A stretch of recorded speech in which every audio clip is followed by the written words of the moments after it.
اور ایک بات بچے کی اور بھی ہے، علماء کو تو باب الحیل بھی آتا ہے، اس سے نکلنے کے لیے راستہ آتا ہے، عام آدمی مرتا ہے اسے تو ہیلے معلوم نہیں ہے، علماء اپنے لیے ہیلے تلاش کر لیتے ہیں، اور یہ کوئی چھوٹے موٹے علماء نہیں۔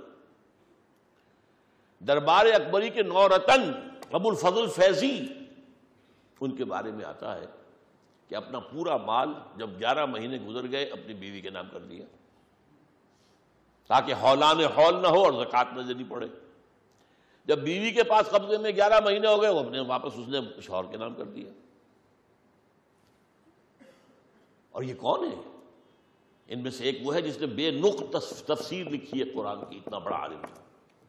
یعنی کوئی نقطے والا حرف جو ہے، یہ جو ہے الف با تا سا، ان میں نقطے والے بھی ہیں، بغیر نقطے کے بھی ہیں۔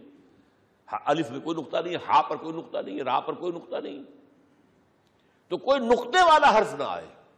یہ انسان کی ایک تو یہ کہ قرآن مجید کے علم، اور دوسری طرف یہ کہ لغت کا علم جب تک اس کی معراج پر نہ ہو، یہ کام کیسے کر دے گا؟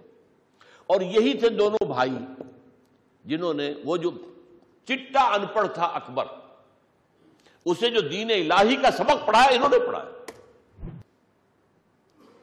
جیسے غلام احمد قادیانی کو جو کچھ پڑھایا، حکیم نور الدین نے پڑھایا۔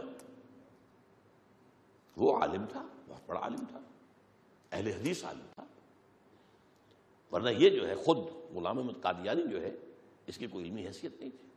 تو ایسا ہوتا ہے۔